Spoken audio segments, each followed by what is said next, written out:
avec la participation de M. Guéry, directeur du Compass, je vais y revenir. C'est illustration à partir de la situation de l'agglomération nantaise. Il y aura un deuxième cycle pauvreté le 7 février, une solidarité en miettes, et également le 21 février, pognon de dingue, vivre ou survivre avec les minima sociaux. Alors exceptionnellement ce soir on n'est pas dans notre lieu habituel, qui est généralement le restaurant L'Atelier à la Chapelle. Il y a eu des problèmes, donc on a été obligé de venir dans cette salle, mais c'est quand même pas tout à fait la première fois qu'un café citoyen se déroule ici. Entre-temps, il y aura également, je vous le dis, le 24 janvier, Quel avenir pour l'industrie française dans la mondialisation, avec Louis Gallois, que vous connaissez sans doute. Et ce café citoyen aura lieu salle Barbara à la Chapelle-sur-Marne, donc c'est encore un lieu différent. Voilà, donc le café citoyen, je ne vais peut-être pas le présenter très longuement, puisque beaucoup d'entre vous le connaissent déjà. Donc c'est une association, loi 1901, affiliée à la FAL et à la Ligue de l'enseignement, et qui se propose régulièrement, à peu près chaque mois, de nous retrouver autour d'un thème et d'un débat, d'un échange avec vous, sur des thèmes extrêmement variés. Donc il y a le cycle de la pauvreté, là, dont je viens de parler. Il y aura donc Louis Gallois sur l'industrie. Il y en aura un en mars en collaboration avec l'OMS, l'Office municipal des sports de la Chapelle, sur les Jeux Olympiques. Le coût UT en vaut-il le coût UP? Voilà, il y aura une autre université populaire consacrée à l'immigration. Voilà, donc vous avez les flyers près de vous, donc n'hésitez pas à les prendre et à nous aider si vous le souhaitez, bien sûr. Voilà, alors je présente rapidement notre invité, donc qui est le directeur du Compass, Centre d'observation et de mesure des politiques d'action sociale, et qui a pour objectif de procurer aux acteurs locaux, donc essentiellement aux élus, aux collectivités, de quoi adapter leur politique aux besoins. Donc nous avons le plaisir d'accueillir M. Hervé Guéry, qui est donc le directeur du Compass, qui est un bureau d'études au service du sens, comme le dit son site. Il existe déjà depuis plus de 20 ans, plus de 25 ans même, sur Nantes. Et donc il a constitué une base de données extrêmement riche, avec plus de 120 000 indicateurs, ce qui représente la compilation de plus de 700 millions de données. Donc le Compass est spécialisé dans l'observation sociale des territoires, analyse les besoins sociaux, réalise des études thématiques, développe des outils au service donc des professionnels, des élus et des collectivités, dont Nantes Métropole, mais il y a beaucoup d'autres collectivités avec lesquelles le Compass travaille. Voilà.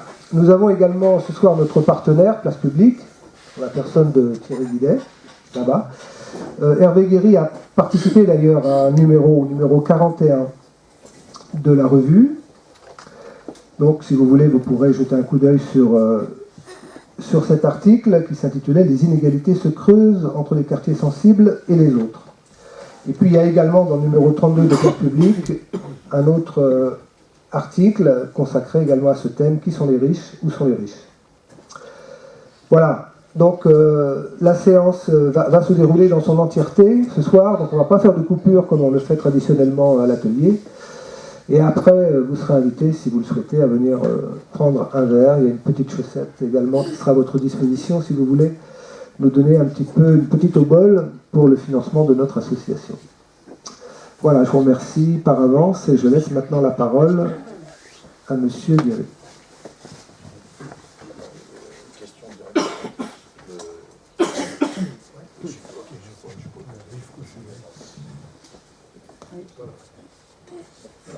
Bon, eh bien, merci, puis bonsoir à toutes et à tous.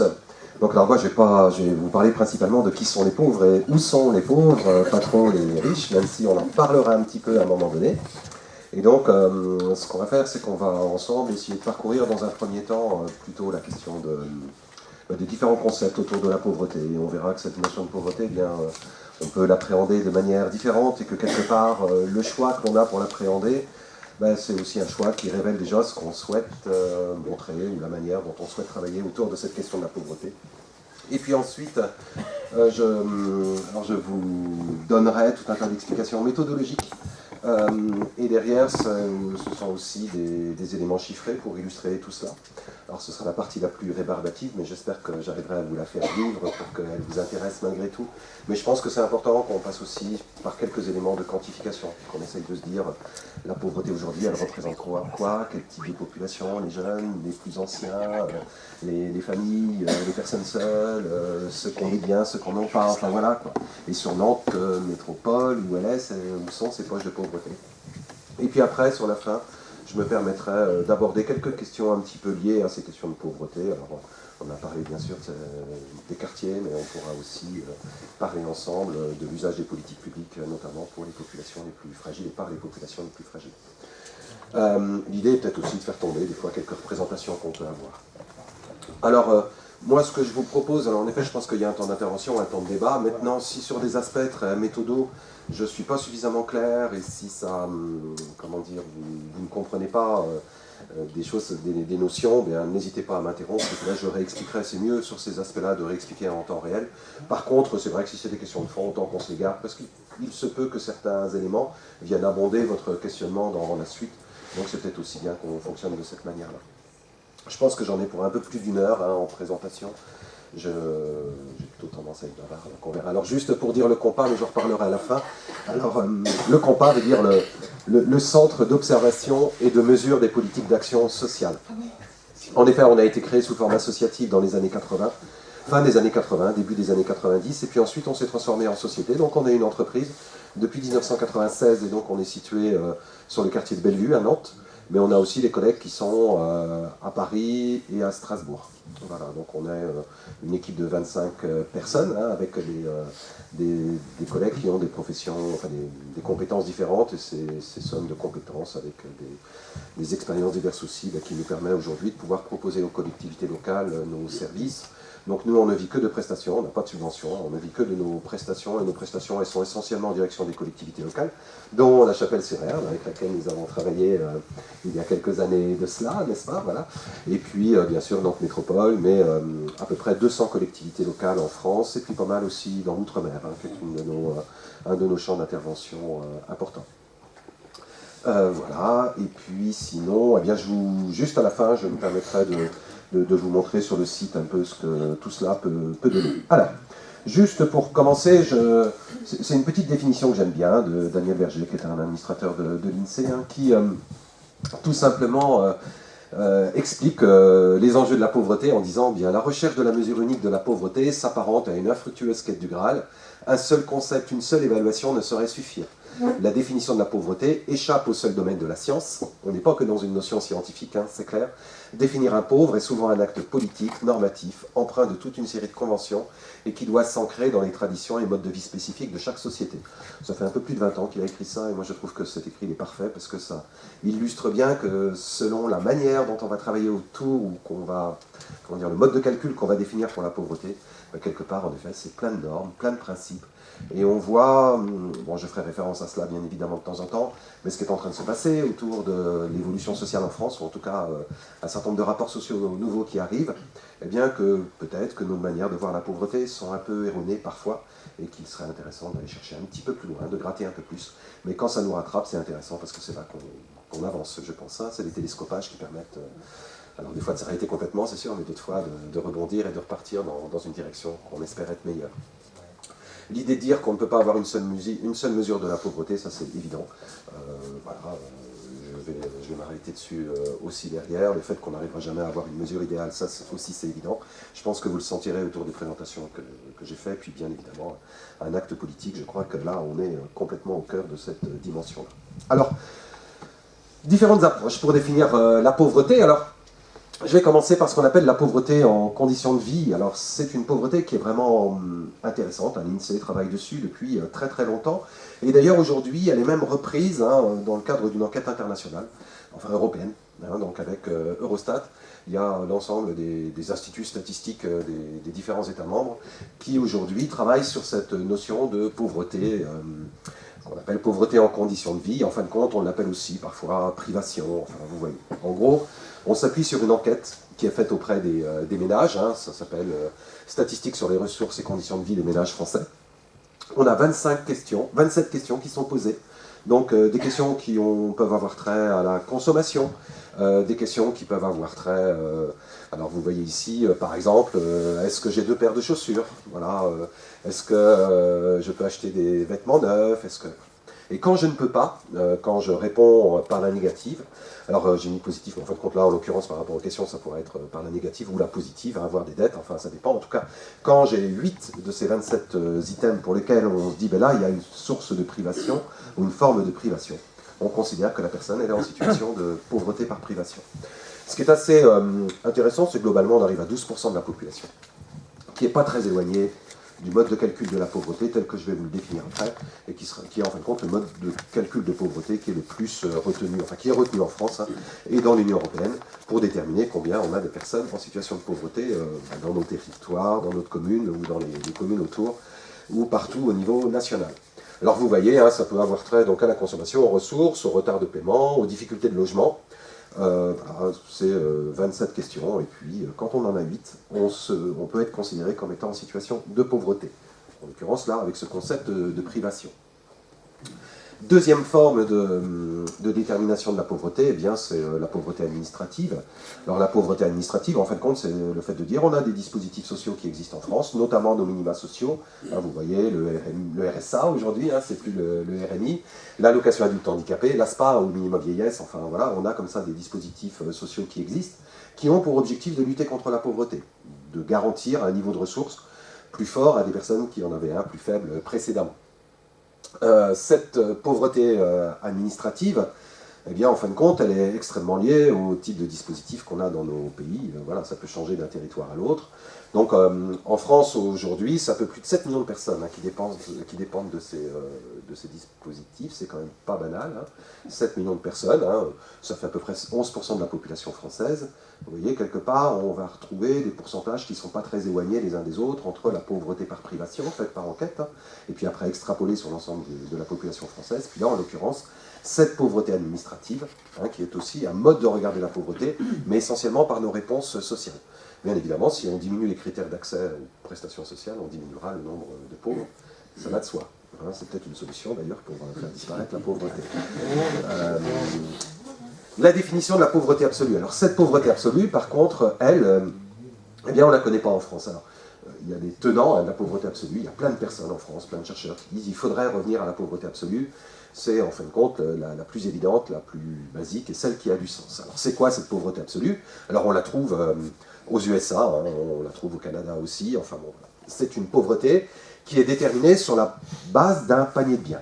On définit un panier de biens. On dit ben voilà ce qu'il nous faut pour vivre. Alors aux États-Unis c'est même un petit peu particulier, c'est qu'en fin de compte ils ont une pauvreté milieu rural, une pauvreté milieu urbain, considérant qu'en milieu rural on a besoin de moins d'argent qu'en milieu urbain, d'accord?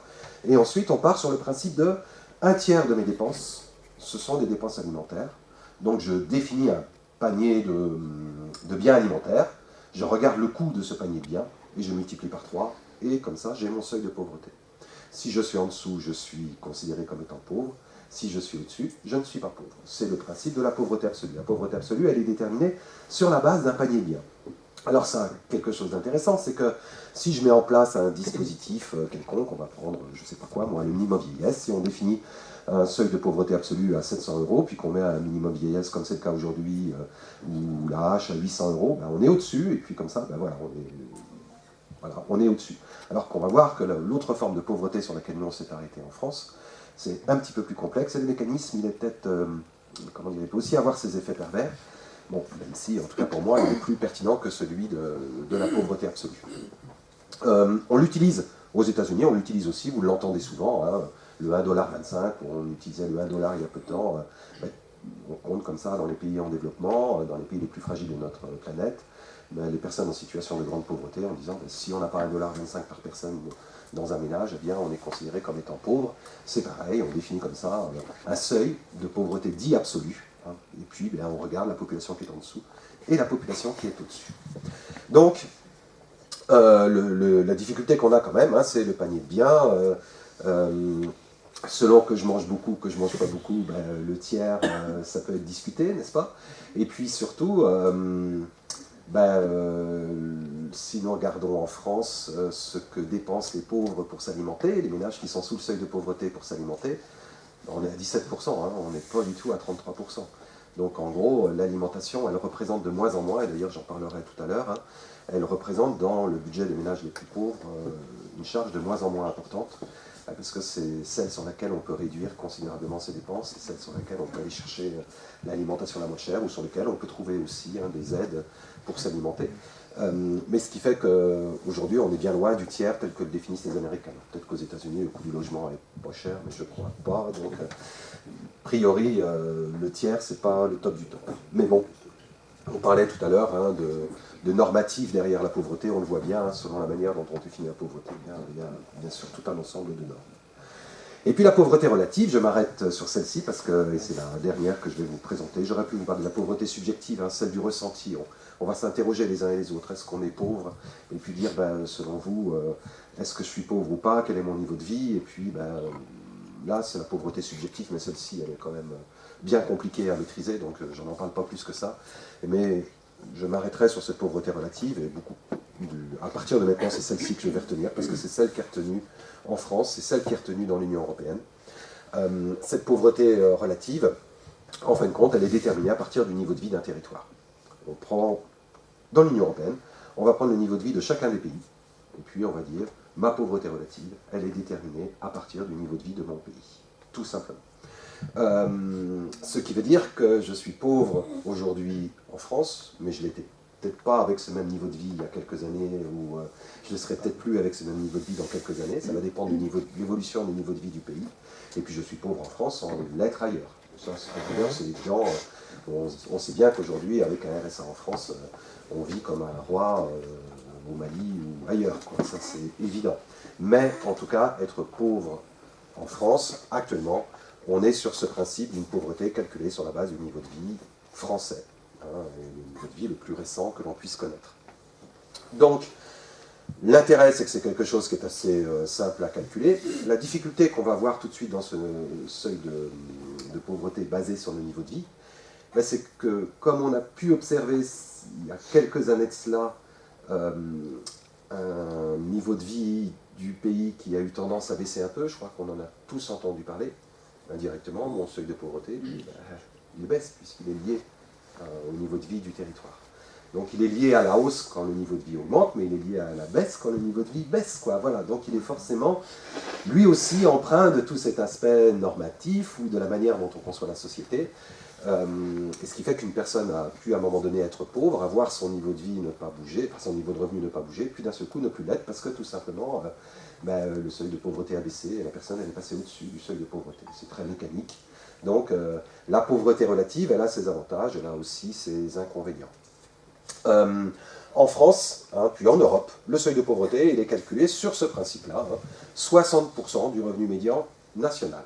Donc, vous prenez le revenu médian national, je reviendrai sur le calcul pour que vous y voyez plus clair, et on prend 60%, ce qui fait qu'aujourd'hui en France, pour une personne seule, c'est à peu près 1010 €. Voilà, 1010 €, c'est le seuil de pauvreté français. Excusez-moi, c'est du brut ou du net? Alors c'est tout en net, hein. Tout, voilà. C'est ce que vous avez dans votre porte-monnaie derrière, quoi. Voilà. Mais je vais vous réexpliquer très concrètement ce que ça veut dire ce niveau de vie médian, parce que voilà, c'est pas forcément évident à calculer. Ce qui fait d'ailleurs que on le calcule à 60%, et puis votre question m'amène à parler de ce seuil. C'est le même sur toute l'Union européenne, le 60%, bien sûr, le seuil lui-même, il va varier considérablement d'un pays à l'autre, puisque 1010 € en Roumanie, ou en Bulgarie, on est plutôt très riche avec ce seuil de pauvreté-là. Puis juste pour vous dire, si vous viviez au Luxembourg, il faudra avoir 1600 € pour ne plus être pauvre. Donc c'est sûr que, 1600 €, ça ferait une grosse partie de la population française. Par contre, c'est vrai, 1010 €, ça fait aussi une grosse partie de la population roumaine ou bulgare. Donc, 60% du niveau de vie médian, il y a aussi toute une école, on parlait tout à l'heure d'Observatoire des inégalités, hein, toute une école qui parle d'un seuil plutôt à 50%, considérant que 1010 € c'est trop, en gros, pour définir un seuil de pauvreté. C'est un gros débat, hein, moi, considère qu'on a défini une règle, il faut l'appliquer, et puis il ne faut pas sans arrêt être en train de la remettre en question. Le trop, pas assez, là aussi on rentre dans nos approches normatives, tout simplement. Qui suis-je pour pouvoir juger que 1010 euros c'est beaucoup pour être pauvre? Je pense que je voudrais voir beaucoup de gens, enfin je voudrais bien voir certaines personnes vivre avec 1010 euros qui le disent. C'est pas évident, hein, quand il faut tout payer avec la totalité de son logement, puisque quand je dis c'est les ressources, c'est toutes les ressources. Hein. L'APL que touche mon bailleur est comprise dans les 1010. C'est vraiment toutes les ressources que je peux avoir, touchées ou ne pas touchées directement, puisque si c'est versé directement au propriétaire, c'est pas moi qui les touche. Le niveau de vie médian. Alors, actuellement, hein, donc, en France, on a un niveau de vie de 1697 euros. Alors ça veut dire quoi le médian, hein? Le médian, ça veut dire que la moitié des Français vit avec moins de 1697 euros, l'autre vit avec plus. D'accord? Et donc ce qu'on fait, c'est qu'en fin de compte, on a utilisé donc un mode de calcul où on prend toutes les ressources des ménages, on ne retire que l'impôt sur le revenu et la CSG, puis on divise en fonction de ce qu'on appelle des unités de consommation. Alors je vais le rendre concret tout de suite hein, sur un petit exemple. Alors, les unités de consommation, c'est comme les parts, hein, vous savez, part fiscale, tout ça, ça vous dit quelque chose, j'imagine, hein, ou alors les parts pour la CAF, pour ceux qui sont allocataires de la CAF. Alors, c'est un mode de part qui est un petit peu différent de celui de l'impôt sur le revenu ou de celui de la CAF. C'est une part pour la première personne, puis 0,5 pour chacune des autres personnes qui a plus de 14 ans, et puis 0,3 pour chacun des enfants de moins de 14 ans. Voilà, ok ? Ça veut dire que vous pouvez calculer le nombre de parts que vous avez. Ce mode de calcul ici n'est pas celui de l'impôt, puisque vous savez, l'impôt, c'est une part pour le premier adulte et une part pour le deuxième. D'accord? Puis après, 0,5 parts par enfant. La CAF, c'est 2 parts pour une personne, mais c'est la même chose pour 2 personnes, c'est aussi 2 parts, puis on rajoute à nouveau 0,5 par enfant, et 1 à partir du troisième enfant, comme d'ailleurs dans le cadre de l'impôt. Donc là, on est sur quelque chose qui est beaucoup moins favorable que l'impôt sur le revenu. L'impôt sur le revenu, c'est une part pour le premier adulte, une part pour le deuxième. Là, c'est une part pour le premier adulte et 0,5 pour le deuxième. Ce mode de calcul, c'est à quelque chose près celui du RSA. On définit le RSA de cette manière-là. Une part pour le premier adulte du RSA, 0,5 pour le deuxième. Si le RSA est à 500 euros aujourd'hui, quand je suis tout seul, j'arrive à 500 euros. Quand je suis en couple, je multiplie par 1,5. 1 pour le premier adulte, 0,5 pour le deuxième, ça me fait donc 750. Et puis je rajoute comme ça 0,3 parts par enfant, c'est le principe du RSA. Juste, ça me permet, on est dans un café citoyen, donc il y a la dimension aussi justice qu'on peut imaginer derrière. Et dans cette question de justice, vous noterez que les bénéficiaires du RSA ont un poids des personnes qui n'est pas le même que ceux qui payent l'impôt. D'accord? Si on utilisait le même mode de calcul, c'est 1 pour le premier adulte et 1 pour le deuxième adulte, mes bénéficiaires du RSA, ce n'est pas 750 euros en couple qu'ils auraient, mais ce serait 1000. Ce qui changerait considérablement leur vie, me semble-t-il. Et pourquoi est-ce qu'on a fait 1 et 0,5 un petit peu comme on calcule là, tout simplement parce qu'on sait que le deuxième adulte, dans un ménage, il coûte moins que le premier. Mais pourquoi, pour l'impôt, on a fait 1 et 1 ? Oui, à la rigueur, on aurait pu dire 1 et 0,5. Sauf que si on avait fait 1 et 0,5, je doute qu'on aurait eu beaucoup de mariages en France, parce que je crois que chacun aurait continué à faire sa déclaration à part, en disant, voilà, 2 déclarations à part, ça fait 2 parts, alors que si on se met ensemble, ça fait plus qu'1,5 part. Donc pour protéger l'institution mariage, n'est-ce pas, on a fait 1 et 0,5, c'est plus pertinent. 1 et 1, pardon. Et comme ça évite de ne pas se marier. Mais c'est quand même une vraie question de justice, puisque si on l'a fait pour les gens qui payent des impôts, pour nous qui payons les impôts, en gros, c'est pour éviter qu'on ne se marie pas ou éviter des séparations fictives. Et pour autant, on fait la chasse aux séparations fictives dans le cadre du RSA pour tous les gens qui quelque part, on dit retourne vivre chez ta mère et puis moi je garde le logement, chacun a une part et puis tu restes vivre à la maison, mais administrativement, tu es censé vivre chez ta mère. Voilà, c'est le principe. Et puis là, on dit, mais là, il y a de la fraude. Et pour autant, nous, on nous a protégés de la fraude, les plus pauvres, on ne l'a pas fait. Et là, dans le cadre du RSA, c'est un petit peu aussi le même, dans le cadre du calcul de la pauvreté, on a fait 1 et 0,5, mais là, comme il n'y a pas d'impact sur les prestations, c'est moins grave. En tout cas, c'est le mode de calcul est celui-ci. Alors, les niveaux de vie, je me suis amusé j'ai regardé tout simplement le niveau de vie qu'on avait en France, et puis le niveau de vie qu'on avait sur Nantes Métropole, et puis le niveau de vie qu'on a sur La Chapelle. Alors, je vous explique rapidement ce petit tableau. Alors, le niveau de vie, vous pouvez d'ailleurs calculer votre niveau de vie, comme ça vous pourrez voir si vous êtes au-dessus ou en dessous du seuil de pauvreté, et puis au-dessus ou en dessous de la médiane. Alors, c'est pas compliqué, vous prenez toutes les ressources de votre ménage, mais vraiment toutes. Les pensions, les salaires, les rentes, les retraites, d'accord, les revenus de votre travail indépendant, si vous êtes travailleur indépendant. Donc, tous ces revenus-là, auxquels on ajoute tous les dividendes des sociétés que vous possédez et que vous touchez tous les mois, on y rajoute tous les revenus de placement, alors je parle bien des revenus, je ne parle pas du montant financier, les loyers que vous touchez de tous les logements que vous avez, puis on y rajoute le RSA que vous avez réussi à récupérer malgré tout, les allocations familiales, les prestations familiales diverses, le minimum vieillesse, les aides au logement, l'APL, moins 5 €, l'allocation de logement, l'ALF. Vous prenez toutes les ressources de votre ménage, et donc vous faites la somme. Vous retirez, alors net, voilà, si on calcule, c'est le salaire net, voilà. Puisque si vous avez des revenus du patrimoine, il faut déduire la CSG que vous payez au moment où vous faites votre déclaration d'impôt, donc il faut la retirer, et puis vous retirez aussi le montant de l'impôt sur le revenu, d'accord? Et vous obtenez un revenu pour vivre, d'accord? Ce revenu pour vivre, vous allez payer vos loyers, vous allez payer votre, je sais pas, votre électricité, vous allez payer tout ça, votre essence, et puis bien, voilà, c'est ce avec quoi vous allez vivre, tout simplement, ce revenu. Donc vous allez le mensualiser, le diviser par 12, et vous obtenez un revenu disponible mensuel. D'accord ? L'immobilier Les revenus de l'immobilier, pas l'immobilier lui-même. Mais la taxe d'habitation... Ah non, par contre ça, on ne l'a pas retiré parce qu'elle est très variable d'un territoire à l'autre, et c'était trop complexe à intégrer. Donc on a considéré qu'on la mettait de côté. Donc ni la taxe foncière, ni la taxe d'habitation, ni la TVA, ni la TIPP, ni tout ça, on n'y prend pas en compte. Il n'y a que l'impôt sur le revenu et la CSG qu'on retire, puisque c'est un même mode de calcul sur l'ensemble du territoire national. Et puis cette fois-ci, c'est vraiment lié au revenu, donc c'est beaucoup plus simple à faire. Et on obtient comme ça un revenu disponible pour les ménages, vous divisez par 12, c'est votre revenu mensuel, et puis vous obtenez une somme. Et bien cette somme, tout simplement, au regard de ce que je vous montrais tout à l'heure, vous allez donc la calculer selon le nombre de parts, d'unités de consommation que vous avez dans votre ménage. Si vous vivez seul, vous divisez par 1, puis vous obtenez votre niveau de vie.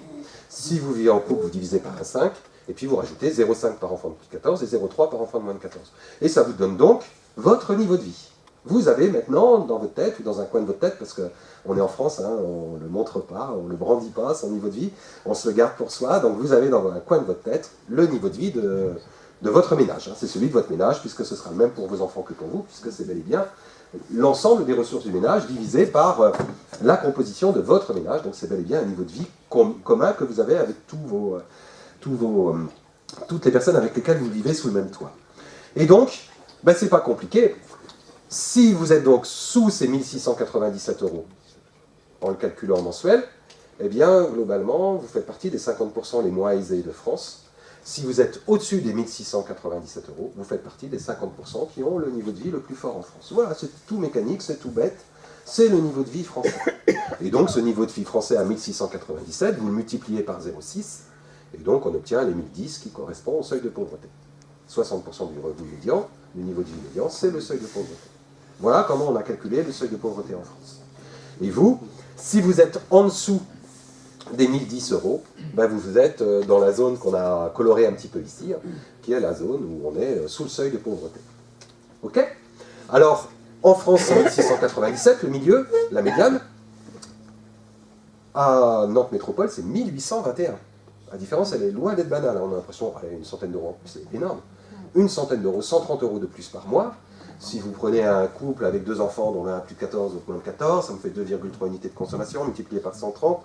Oh là là, j'aurais dû choisir plus simple. Donc, bon, voilà, ça vous fait 300 €.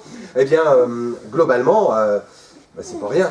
Voilà, 300 € de plus, vous multipliez par 12 mois, ça fait 3006. Vous partez en vacances ou vous partez pas en vacances, tout simplement. Donc, la différence entre les deux, elle est loin d'être négligeable. Nantes Métropole est un territoire où le niveau de vie est très fort. D'accord ? Mais on verra après avec des inégalités territoriales, malgré tout, et puis des réalités assez diverses.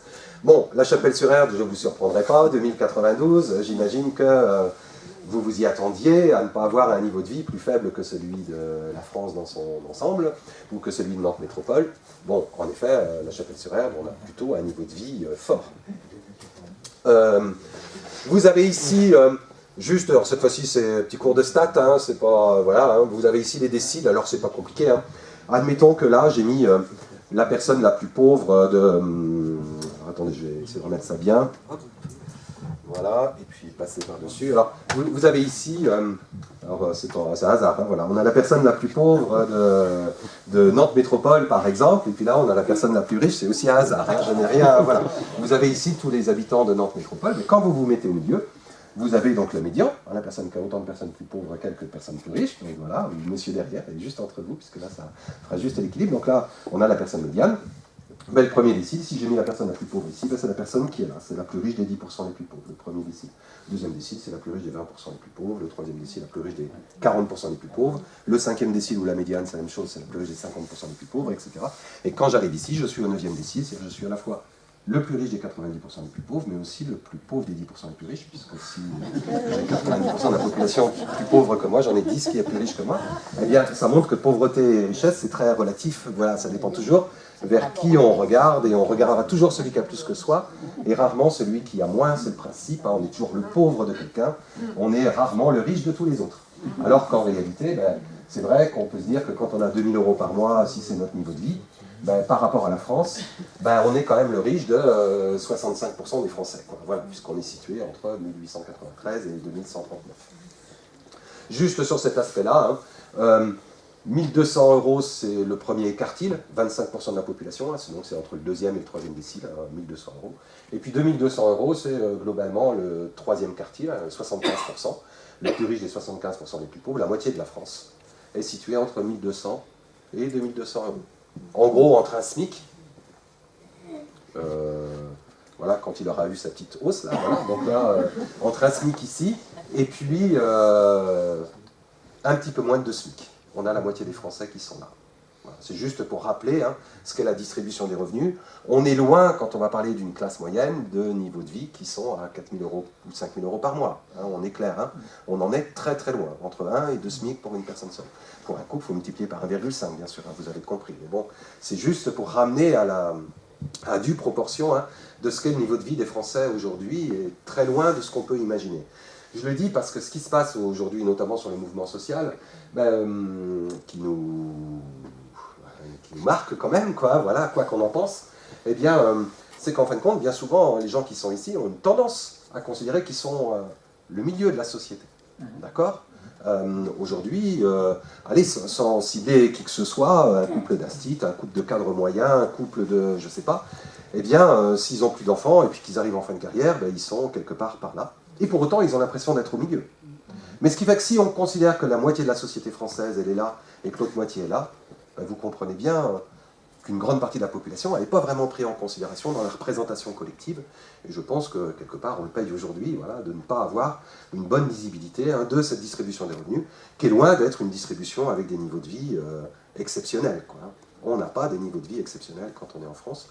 Bien sûr, il y en a, hein, je vous rassure, parce que là, les inégalités plus fortes, elles ne sont pas ici. Hein. Les inégalités plus fortes, elles sont à partir de là. Hein, voilà. Bon, souvent, quand j'explique, je m'arrête à l'extrémité, puis je dis, là, j'ai mis la personne la plus riche de France, puis là, je regrette une dame âgée de l'Ouest parisien, que j'aimais bien, parce qu'elle le valait bien.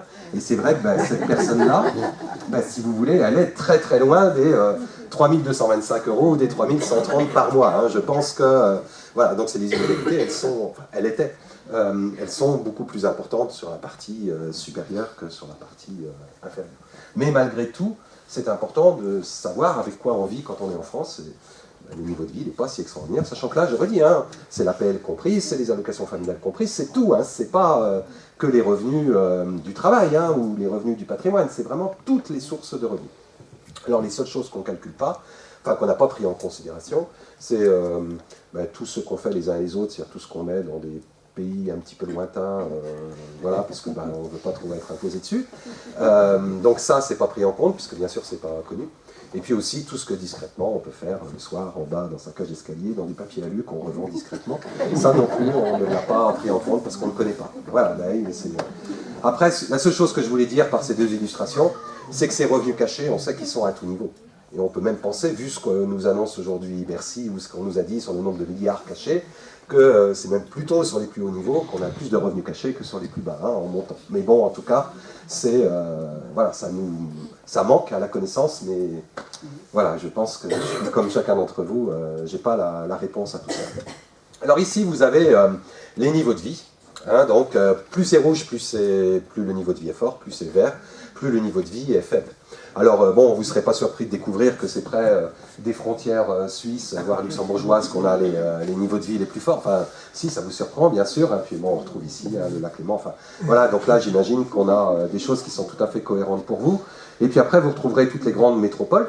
Pas forcément d'ailleurs la ville-centre, hein, on va retrouver les pourtours, hein, sur Lyon, sur Marseille. Alors, Nice, c'est plus compliqué, hein, parce que la richesse et la pauvreté à Nice, c'est bien compliqué, ma foi. Hein, ou sur Montpellier, ou sur Toulouse, ou même sur Pau, vous voyez, ou Mont-de-Marsan. Vous retrouverez ici sur Bordeaux, vous retrouverez bien sûr Nantes ou Rennes, vous pouvez retrouver La Rochelle, Niort, Poitiers, Limoges, Angoulême, enfin Tours. Voilà, enfin, je ne vais pas tous les faire, hein, Le Mans. Vous avez ici toutes les agglomérations sur lesquelles on a des zones rouges, et vous remarquerez que le principe des zones rouges, ben, c'est plutôt des cercles, hein, ou des portions de cercles, hein, qui expliquent ben, qu'en fin de compte, la richesse, elle n'est pas tant dans la ville-centre, hein.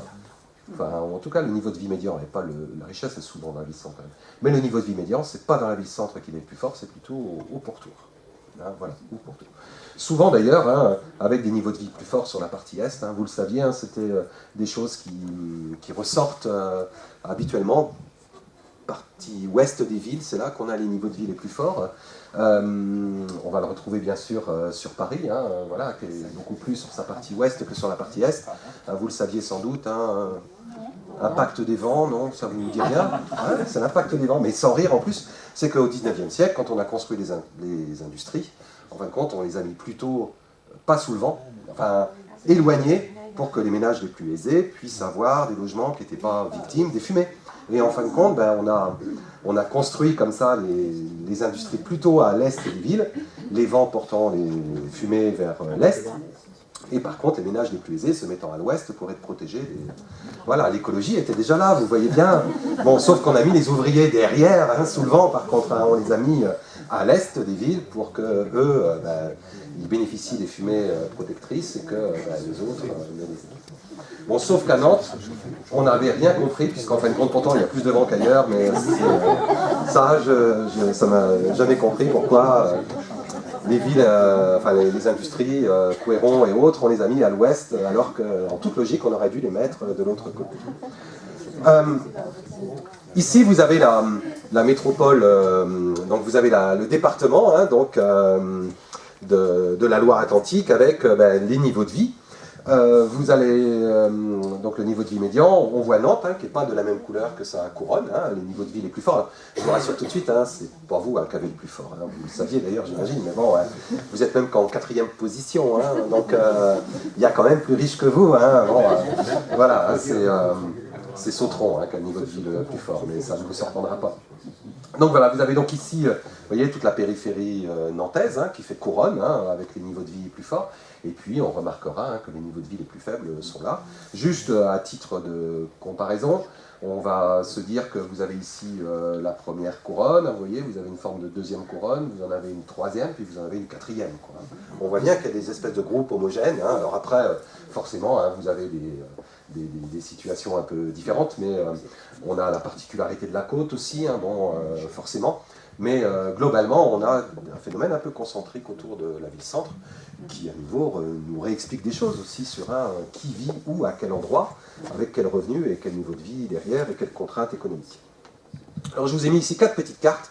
Pourquoi? Parce que justement vous avez ici, donc là c'est le premier quartile. Alors c'est quoi mon premier quartile? Je vous ai dit c'est le plus riche des 25% des plus pauvres. Donc en gros c'est les populations les moins aisées de nos territoires. Mais quand vous regardez Nantes par exemple, le niveau du premier quartile est très faible. Vous avez Nantes en premier quartile, donc sa première couronne, sa deuxième couleur, la troisième couleur, et puis quelque part, là, vous voyez la quatrième couleur qui est la même que celle de Nantes. D'accord? Le niveau du premier quartile nantais est équivalent à celui des communes qui sont situées à 40 km de Nantes. Ok? Par contre, quand je prends mon médian, ce qu'on avait tout de suite juste avant, eh bien Nantes, vous le voyez ici, il est de la couleur de la deuxième couronne, et pas de la quatrième. Ok?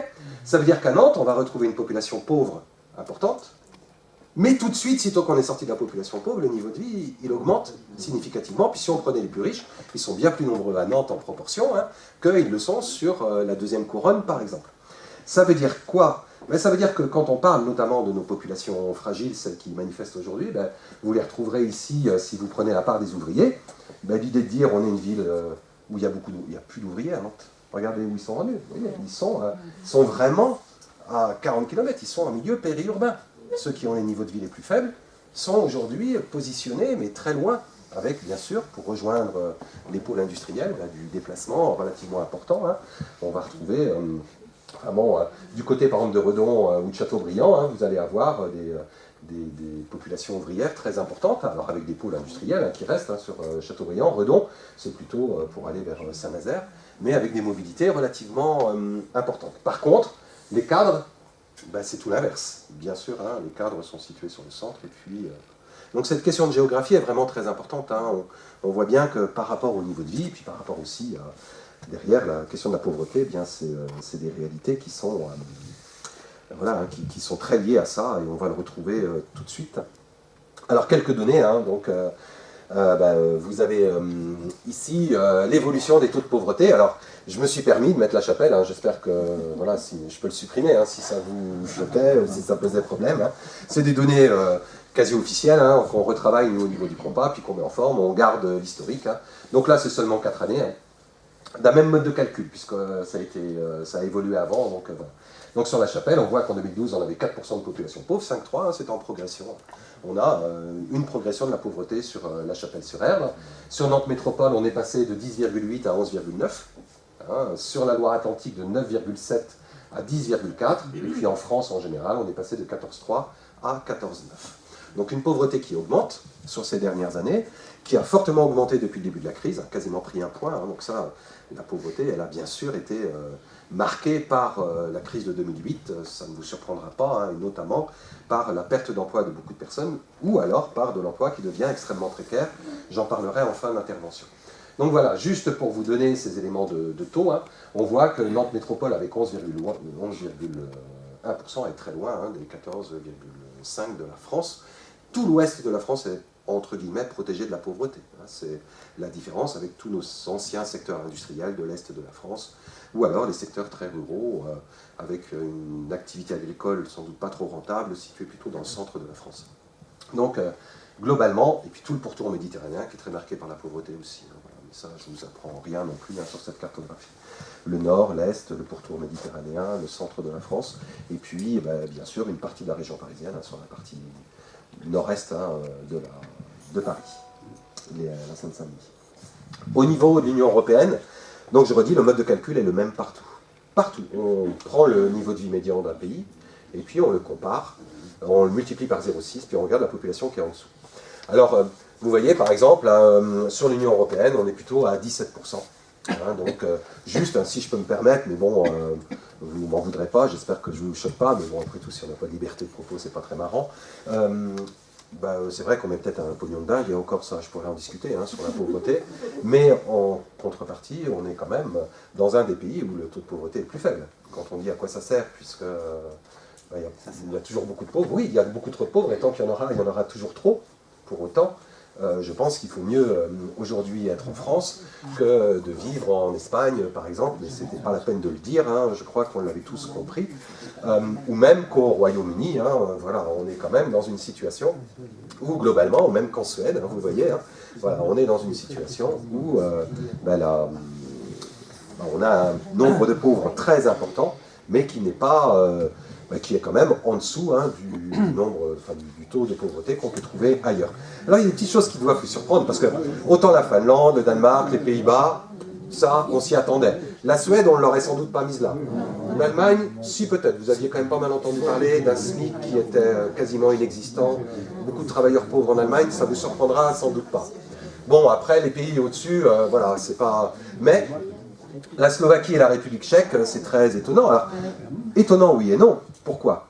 Parce qu'on voit là l'évolution de deux types de pays anciens blocs de l'Est, hein, donc entre la République tchèque et puis par exemple la Roumanie ou la Bulgarie. Et en gros, vous vous souvenez, 60% d'un revenu médian. Mais quelque part, si la population allait resserrer autour de son revenu médian, sans trop de très riches, ou que quelques-uns très riches, et surtout, je veux dire, des gens pas très éloignés de la moyenne, quelque part, on n'a pas beaucoup de pauvres. C'est pas pour autant qu'on a un niveau de vie très fort, mais comme c'est 60% du niveau de vie médian, si on n'a pas d'inégalité, ou peu d'inégalité, eh bien, quelque part, on a moins de pauvres, et c'est ce que reprochent les détracteurs au seuil de pauvreté relative, c'est le fait de dire qu'ils mesurent quasiment plus les inégalités qu'ils ne mesurent la pauvreté elle-même. Je ne sais pas si je suis clair. Alors voilà, donc vous avez compris le principe. Comme on est à 60% du revenu médian, on analyse plutôt l'éparpillement des individus autour du revenu médian. Si on est tous très proches, forcément, il y a moins de pauvreté que si on est tous très éloignés les uns des autres. Bon, la République tchèque a sans doute eu un modèle de développement économique qui s'est traduit par moins de disparité de revenus, et gardant sans doute un certain nombre de principes des pays de l'Est d'autrefois, ce qui n'a plus du tout été le cas de la Roumanie ou de la Bulgarie, où là, tout est parti, comme en Russie, enfin, tout est parti avec un creusement des extrêmes de manière relativement importante. Tout dépendait bien sûr du rapport de force au moment où le bloc de l'Est a éclaté.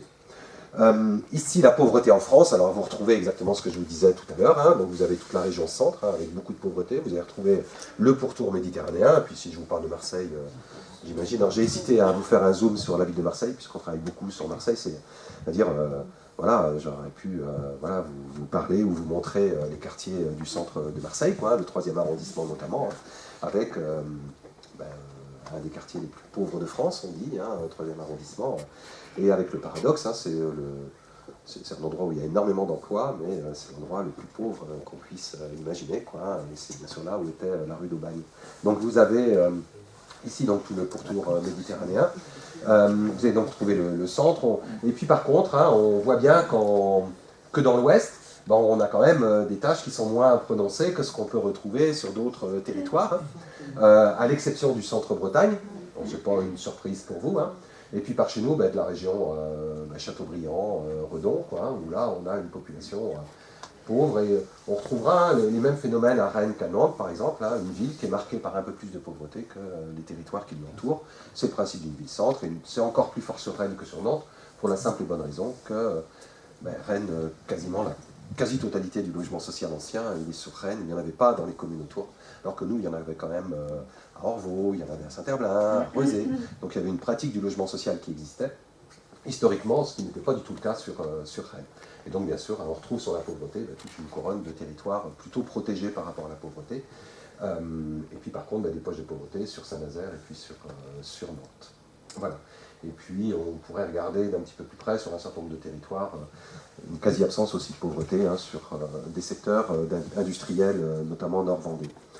Donc là, vous retrouvez la même chose, la carte de France de la pauvreté, cette fois-ci vue d'un point de vue départemental. Et bon, bien sûr, on a ce pourtour méditerranéen, la Corse, très marquée par la pauvreté.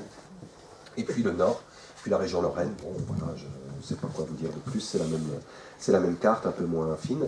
Donc ici, sur l'approche communale, alors on n'a pas toutes les communes, notamment ici, là, il nous en manque parce que quand on n'a pas suffisamment d'habitants, la pauvreté, on ne peut pas donner les chiffres pour des raisons de protection des individus. Donc plus c'est foncé, plus le taux de pauvreté est important. Donc on va retrouver le secteur de Redon, on va retrouver Châteaubriand, on va retrouver la ville de Nantes, mais aussi celle de Saint-Herblain et celle de Rezé, là où il y a du logement social, on en reparlera.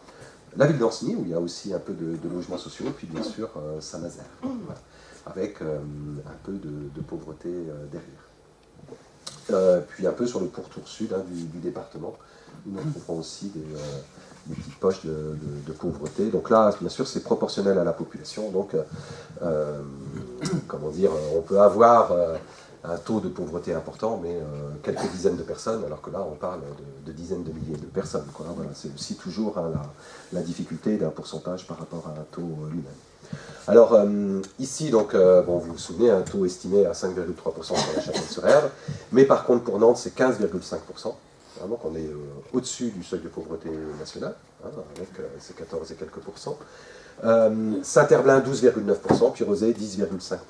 Voilà les trois villes où on a les taux de pauvreté les plus forts. Alors si on veut regarder ce que ça représente en termes d'habitants, donc ici sur la Chapelle-sur-Erdre, on a quand même petits milliers de personnes hein, qui sont concernées. Quoi, hein. Bon, sur vos 20 000 habitants, 5%, ben, ça fait 1000 personnes. Hein. On aura beau faire, c'est pris individuellement, d'un seul coup, ça fait du monde. Quoi. Le pourcentage n'est pas forcément très fort, mais ça représente une population. On peut penser, voilà, la population cible pour une action sociale communale, hein. Bon, c'est 1000 personnes. Sur la communauté urbaine de Nantes Métropole, c'est 70 000 personnes. Hein, 71 000 même, hein, ça fait de jolies villes, hein, si on les cumulait. Sur la Loire-Atlantique, c'est 140 000, donc ça veut dire que la moitié est sur Nantes Métropole, tout simplement. Et puis en France hexagonale, c'est 9 300 000 habitants, d'ailleurs c'est beaucoup de 3, si vous regardez à 9 333 000, mais oui, ça fait beaucoup de monde, quoi, donc concerné par la pauvreté, 14,9% de la population au total. Voilà les éléments de connaissance qu'on peut avoir sur la pauvreté. Alors, juste, je poursuis sur toujours quelques données, hein, bon, en fonction de l'âge du ménage. Donc, je me suis permis de continuer à regarder la chapelle, hein, voilà, mais pas que la chapelle. Hein. Alors, quand il y a une D, ça veut dire non disponible, c'est parce qu'on n'a pas suffisamment de personnes concernées. On peut partir de la France hexagonale, c'est plus simple. Vous remarquerez que, globalement, on passe de 23 à 8%. Selon qu'on soit jeune ou qu'on soit âgé. Plus on vieillit, plus ma probabilité d'être pauvre est faible. Alors ça, c'est quelque chose qu'il faut qu'on ait en tête, hein, même si ce n'est pas toujours simple. J'en reparlerai après, parce que c'est quelque chose qui va évoluer. Mais pour l'instant, on reste dans cette dynamique-là. Ce sont bien les plus jeunes qui sont les plus pauvres. Entre parenthèses, les plus jeunes qui sont aussi, et de loin, les plus formés. Hein, voilà, on dit toujours aux jeunes, formez-vous, ayez des diplômes. N'empêche que là, le niveau de diplôme est largement supérieur ici qu'à là, mais on est largement plus fréquemment pauvre ici que là. Mais bon, après, il y a d'autres éléments qui rentrent en compte, heureusement, que le niveau de formation. Mais malgré tout, ça nous pose un certain nombre de questions. On voit le saut qu'il y a entre les quinquas et puis les sexagénaires. On passe de 15 à 9%. Hein, voilà. Alors qu'on sait qu'on perd hein, du revenu quand on passe à l'âge de la retraite. Alors n'oubliez pas que le mode de calcul, il intègre les enfants. On a plus de probabilité d'avoir des enfants ici que là. Et comme vous le savez, les enfants, c'est que des charges, c'est que des coûts, c'est que des soucis. Donc voilà, sitôt qu'ils sont partis, c'est la belle vie. Donc hop, ça y est, le seuil de pauvreté diminue. Non, c'est d'autres richesses, hein, bien sûr. Mais bon, quand même, voilà, on sent ici l'effet. En Loire-Atlantique, on a quelque chose d'à peu près équivalent. Hein, bon, sauf que là, ça ne bouge pas beaucoup. C'est un peu plus marqué hein, sur la Loire-Atlantique, les 75 ans que les 60 et plus. Alors ça, on le retrouve systématiquement sur tous nos territoires où il y a une population âgée rurale. C'est l'effet tout simplement de la faiblesse des retraites du monde agricole, et notamment, quand on parle ici de population pauvre, il faut rajouter un deuxième E, puisque c'est essentiellement des femmes qui bénéficient d'une petite pension de la MSA du monde agricole. Et donc, on se retrouve avec le fait que ça remonte après 75 ans, parce que nous, messieurs, notre espérance de vie nous amène à partir à peu près entre 75 et 85 ans, quoi, voilà, et de vous laisser, mesdames, vous seuls, mais avec pas beaucoup d'argent. Donc ensuite, vous aurez Nantes Métropole, hein, où là, on est en milieu urbain, donc pas beaucoup de retraites agricoles, et là, d'un seul coup, on voit bien que les plus de 75 ans, on reste sur des niveaux de vie qui sont meilleurs, enfin en tout cas moins de pauvreté après 75 ans qu'on en avait préalablement. Et c'est pas lié à la mortalité, ça les gens les moins argentés se nourrissent moins bien, ont moins accès aux soins, etc. Et donc c'est les plus riches qui subsistent, quoi. Alors, bon, pas entre 60 et 75 ans. Après, oui. On peut penser, après vous avez raison, entre 60 et 75 ans, non, pas forcément. Maintenant, oui, vous avez raison, la probabilité de mourir, elle est plus forte, plus jeune quand on est d'un milieu plus défavorisé, que ça, il y a plein d'études là-dessus. Puis il y a même eu un travail qui a été mené sur Nantes Métropole, assez impressionnant, hein, sur les quartiers politiques de la ville, autour de ce qu'on appellera aider ses prématurés, et c'est vrai que c'est quand même assez impressionnant, quoi. Voilà. C'est pas les plus pauvres qui vont coûter le plus cher en soins derrière, quoi, c'est clair. Et puis, voilà. Bon, la chapelle, hein, donc globalement, on voit que là aussi, il y a une corrélation avec l'âge, sauf qu'on n'a pas suffisamment d'individus en situation de pauvreté. Les jeunes autonomes, après 25 ans, il n'y en a pas tant que ça, 25-30 ans, enfin moins de 30 ans, il n'y en a pas tant que ça à la chapelle, parce que c'est vrai que pour avoir un logement à la chapelle, autonome, voilà, c'est pas évident quand on a un tout petit budget. Et puis, après 60 ans, le niveau de vie est un petit peu trop fort pour avoir beaucoup de personnes en situation de pauvreté, donc on a préféré les cacher. Mais en tout cas, ils existent, hein, ne vous inquiétez pas, il y a aussi des jeunes pauvres et des plus âgés et pauvres sur le territoire. Par structure familiale, alors là aussi, je ne vous apprends rien. Hein. Si je prends du côté de la France, hein, on va repartir, hein, les ménages les plus pauvres, et de loin, ce sont les familles monoparentales. Quasiment un tiers des familles monoparentales vivent sous le seuil de pauvreté, 31% au niveau national. 28% en Loire-Atlantique ou à Nantes et 18% ici sur la Chapelle-sur-Erdre. Et là, vous voyez que d'un seul coup, vos familles monoparentales, ben, sur la Chapelle-sur-Erdre, pauvres, elles sont quand même en proportion beaucoup plus nombreuses et sans doute là aussi doivent bénéficier d'une attention plus forte. Parce qu'au-delà même de la question de la pauvreté économique, c'est aussi ben, tout l'accompagnement en termes de temps, de gestion des enfants. Enfin, c'est compliqué, quoi, hein, seul avec des enfants. C'est pas, voilà, c'est pas quelque chose de très simple. Ensuite, on va retrouver au niveau national les hommes seuls. Oui, hein, on dit toujours une égalité homme-femme. Puis après, les femmes seules, hein, les hommes seuls sont plus souvent pauvres que les femmes seules. Bon, enfin, je suis malhonnête parce que là, c'est principalement des femmes. Hein, donc, si on faisait le calcul, les femmes sont beaucoup plus pauvres que les hommes. Mais voilà, en tout cas, ce qu'on observe, c'est que les hommes seuls sont un peu plus pauvres que les femmes seules au niveau national. Et puis, les couples parentaux arrivent en dessous du seuil de pauvreté nationale, hein, qui est à 14,9. Là, on est à 13,7. Et puis, très loin, ce sont les couples sans enfants. Donc pour éviter la pauvreté, mettez-vous à deux et surtout ne faites pas d'enfants. Donc là, vous avez les taux de pauvreté les plus faibles. Alors bien évidemment, pourquoi ce taux de pauvreté faible? C'est très corrélé à l'âge. Alors cette fois-ci, on va retrouver des corrélations. Parce que les couples sans enfants, ce n'est pas des jeunes couples, c'est pas vrai, les couples sans enfants, c'est des quinquas, des sexagénaires, des septuagénaires. Donc on retrouve l'effet niveau de vie plus fort sur les populations plus âgées, tout simplement. Hein, voilà. C'est un effet déformant. Donc, on retrouve partout hein, le même type de distribution. Hein. Donc, globalement, ben, vous voyez à chaque fois la monoparentalité qui est la plus marquée hein, en matière de pauvreté. Séparation d'un ménage, on sait l'impact économique que ça peut avoir. Donc, ça ne nous surprendra pas, je pense, hein, d'avoir cette approche ici sur la pauvreté. Donc, quand on parle de pauvreté, puis je pense que vous en avez beaucoup entendu parler, hein, la pauvreté des enfants, j'en reparlerai tout à l'heure, hein, qui est aussi logiquement dans le cadre du plan pauvreté à venir la priorité des priorités, et notamment des enfants des familles monoparentales, puisque c'est là qu'on a les niveaux de vie les plus faibles. Le lien avec le patrimoine et le logement. Alors, bien sûr, heureusement que je suis là, parce que sinon vous n'auriez jamais deviné que quand on était propriétaire de son logement, on avait moins de chances d'être pauvre que quand on était locataire. Donc voilà, mais en l'occurrence, vous voyez, le rapport est quand même de 1 à 5. Hein. Je le dis parce qu'on a trop souvent tendance à dire ah, mais la fille de Rothschild aurait pu bénéficier du RSA, il y a des gens qui ont des gros patrimoines, et puis il faut arrêter, quoi. La corrélation, elle est parfaite entre, je veux dire, son niveau de vie et le fait d'avoir du patrimoine. On a du patrimoine parce qu'on a réussi à avoir des revenus qui nous ont permis de... Et puis, quand bien même on aurait un faible niveau de vie, on peut penser qu'il y a une partie du patrimoine qui peut être louée, qui peut être vendue, qui peut être, voilà, qui peut permettre de continuer à vivre. Le patrimoine, de toute façon, est une ressource, on le sait bien. La particularité, elle est sans doute beaucoup plus sur les personnes très âgées qui, elles, peuvent vivre avec très peu, hein, minimum vieillesse, mais on voit qu'elles ne sont pas forcément très nombreuses, et avoir un bien, et surtout un bien qu'elles souhaitent conserver pour éventuellement transmettre à leurs enfants.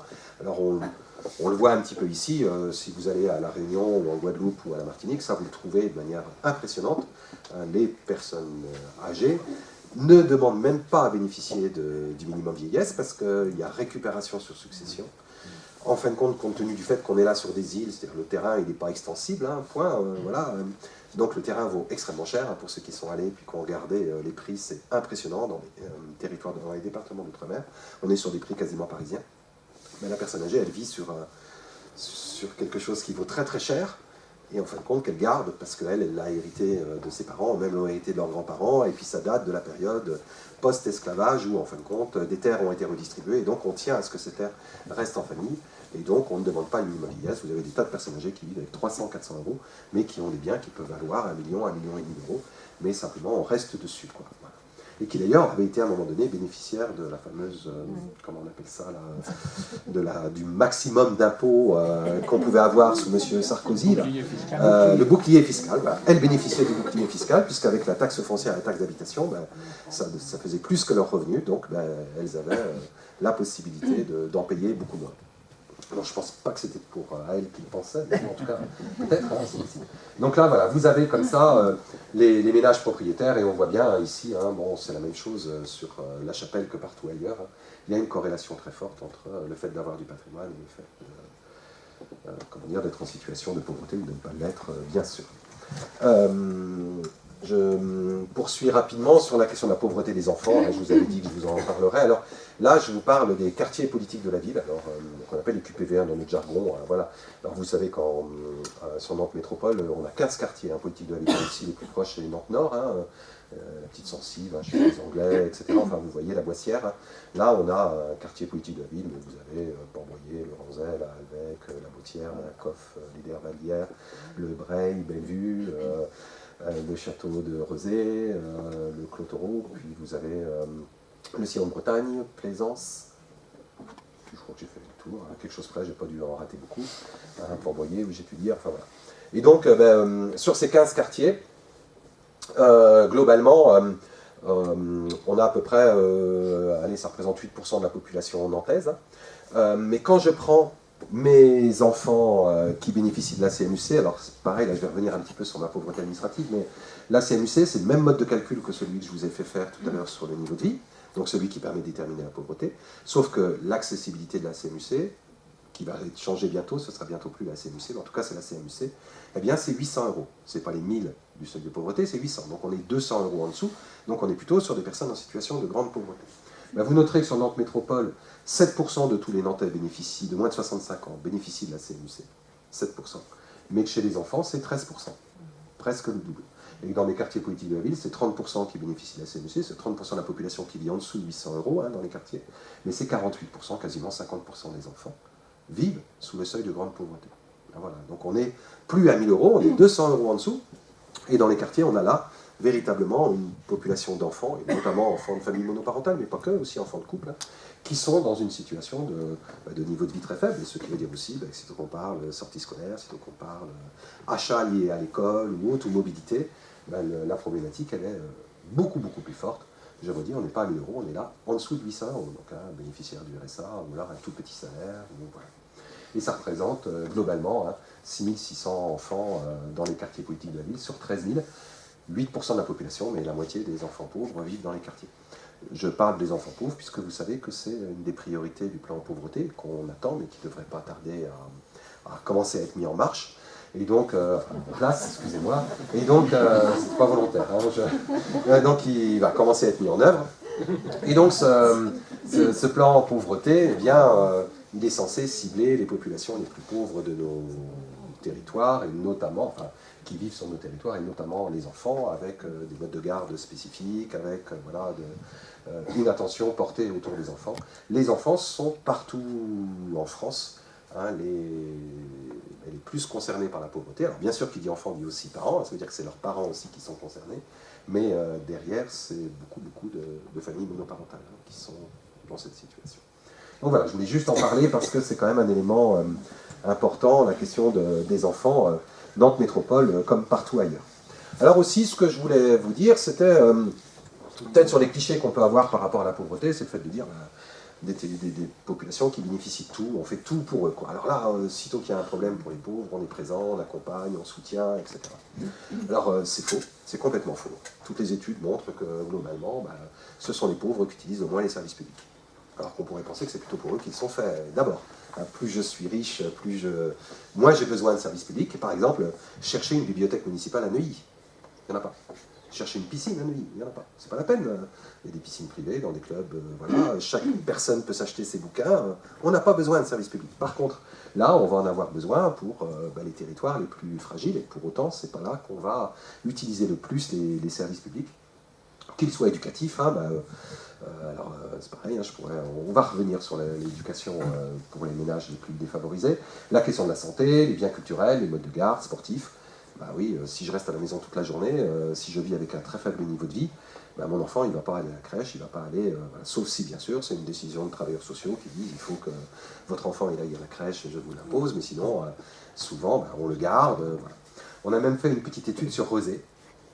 Alors, c'était assez étonnant, puisqu'on disait, tiens, on va regarder dans le cadre de la politique de la ville comment on redistribue sur le quartier du Château, vous voyez le quartier du Château à Rozay, qui est un des quartiers politiques de la ville, comment est-ce qu'en fin de compte on permet l'alimentation des enfants sur le quartier. Et puis donc on a pris toute la grille de tarification, puis on a pris le coût du repas. Il faut savoir qu'un coût de repas à Rozay, alors on a fait ça il y a 2 ans, c'était 9,50 €, 48 exactement, 9,48 € pour un repas. Alors ça comprend bien sûr l'aliment, ça comprend la transformation de l'aliment, ça comprend la livraison, ça comprend les personnes qui font le service, et ça comprend l'animation qu'on peut avoir le midi derrière pour les enfants qui restent à la cantine, à la restauration scolaire. Et donc, 9,48 €, et la tarification, elle va globalement de 1,50 € à 8 € pour les enfants qui ont un quotient très fort et qui viennent de l'extérieur de la ville. Voilà, sinon c'est globalement de 1,50 € à 5 €, selon qu'on soit pauvre ou riche. Donc les ménages les plus pauvres, on leur donne plus. Donc sur le coût de 9,50 €, ils ne payent qu'à 50 €. Donc la ville, elle donne 8 € à chaque fois. Pour les ménages les plus riches, ils donnent 5 €, mais la ville, elle donne 4,50 € à chaque fois. Et donc on a analysé ce que ça donnait. Et on s'est rendu compte qu'on faisait l'inverse. Qu'on redonnait plus aux plus riches et moins aux plus pauvres. L'alimentation des plus riches, des enfants plus riches, est plus subventionnée que l'alimentation des enfants les plus pauvres.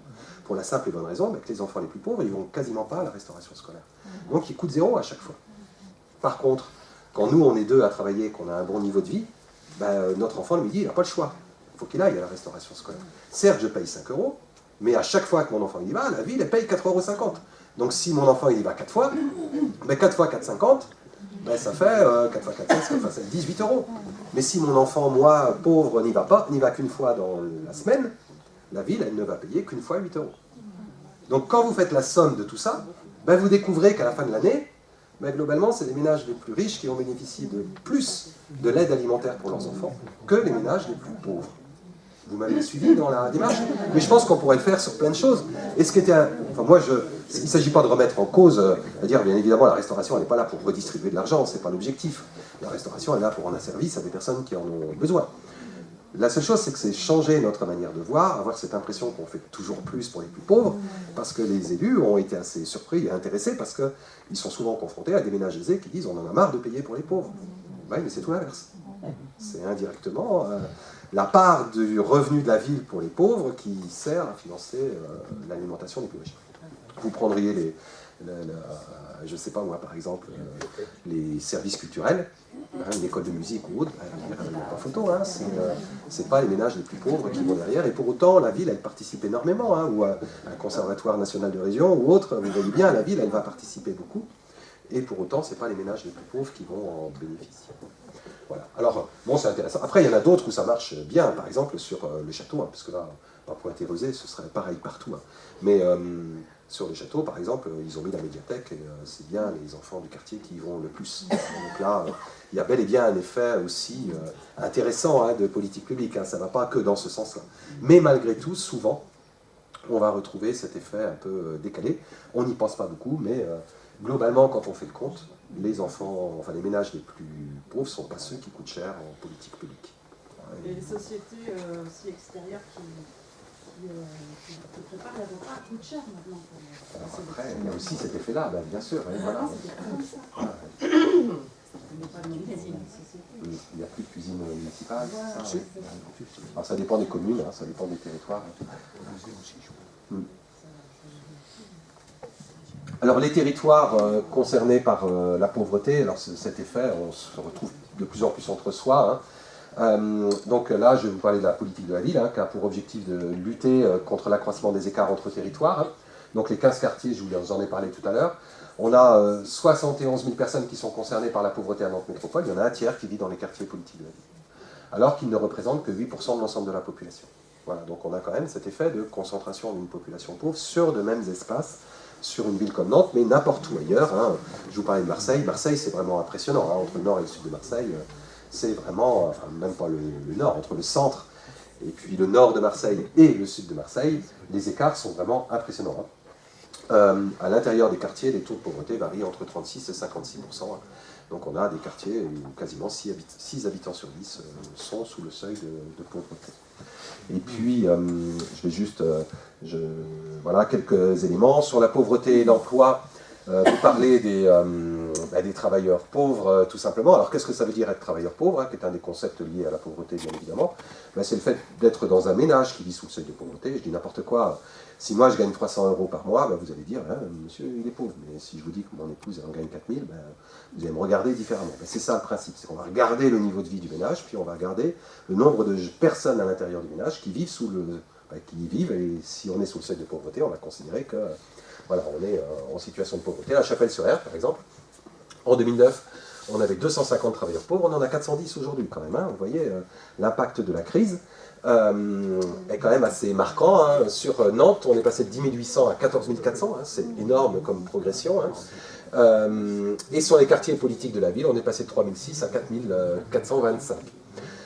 Globalement, sur la Chapelle, par exemple, c'est 5% de tous vos actifs, de tous les gens qui occupent un emploi, qui vivent à la Chapelle, qui sont sous le seuil de pauvreté, mais vous vous souvenez qu'on est à peu près au même taux que le taux de pauvreté, 5 et quelques pourcents. Donc ça montre aussi que proportionnellement les pauvres, ils ne sont pas moins actifs que les autres. Je pense que c'est important à dire aussi. Sur Nantes, c'est 11,7%.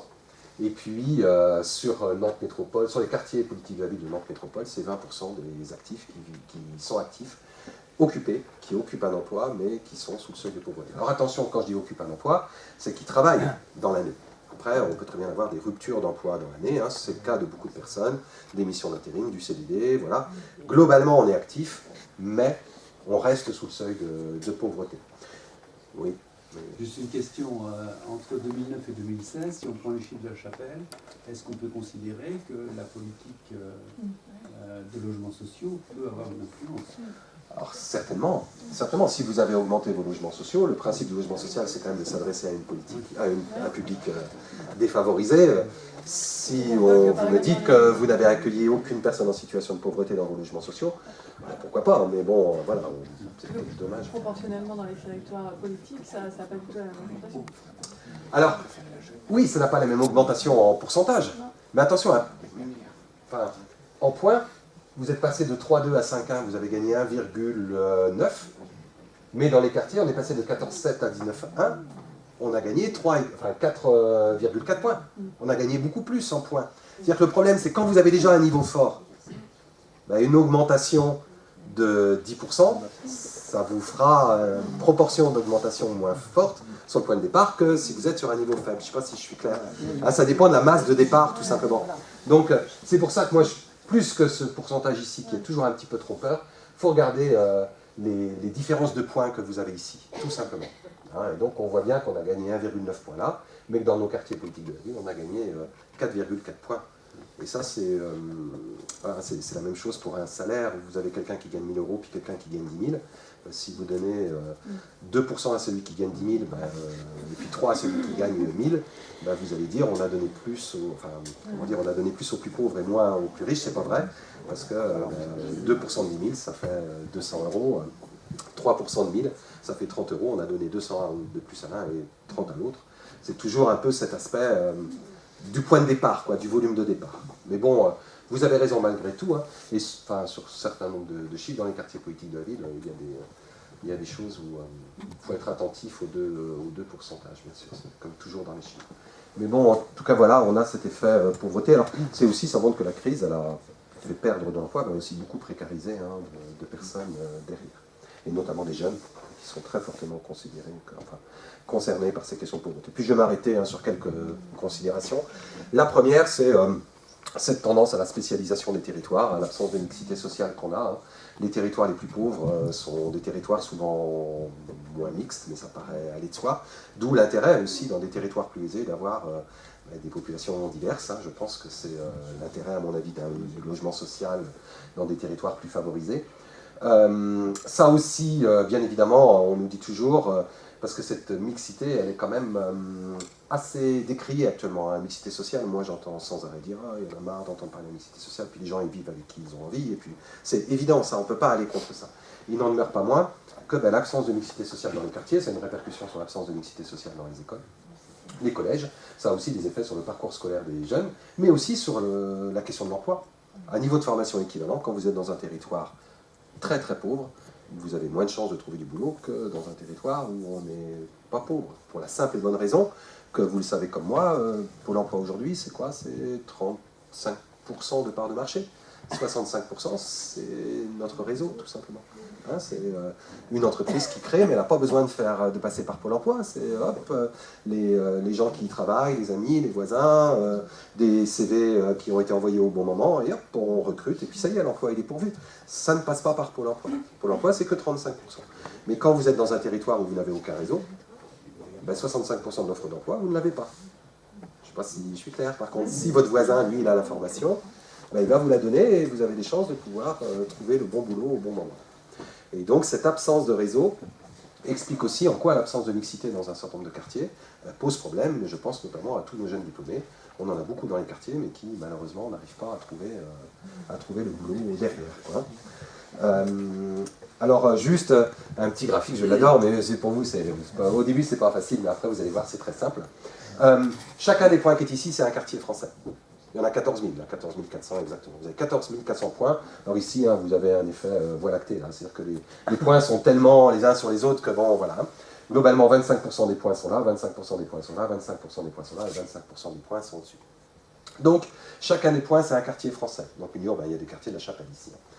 Ensuite, ce qu'on a fait, c'est qu'on a mis ici, là, le plus près possible de la barre, les quartiers sur lesquels on avait une représentation des différentes catégories sociales françaises équivalente à celle de la France. C'est-à-dire que quand on a un point qui est ici, ben globalement, il y a en proportion autant d'ouvriers, autant de cadres, autant de professions intermédiaires dans le quartier qu'il y en a sur l'ensemble du territoire national. En gros, ce qui fait marcher l'économie française, ben on le retrouve à peu près de manière équivalente quand on est en dessous, on va dire, de la zone verte claire. Là. Voilà. Et puis plus on monte, moins on a de mixité. D'accord ? Plus on est spécialisé sur l'un ou l'autre des blocs. Alors, on a simplement enlevé les agriculteurs, puisque là, nous sommes dans un territoire, dans des territoires urbains, les quartiers urbains. Et ce qu'on a, sinon, on aurait eu un espèce de grand nuage de points vertical. On a mis un axe des abscisses à l'horizontale, là, on a mis le niveau de vie. Les quartiers les plus pauvres et les quartiers les plus riches de France. D'accord ?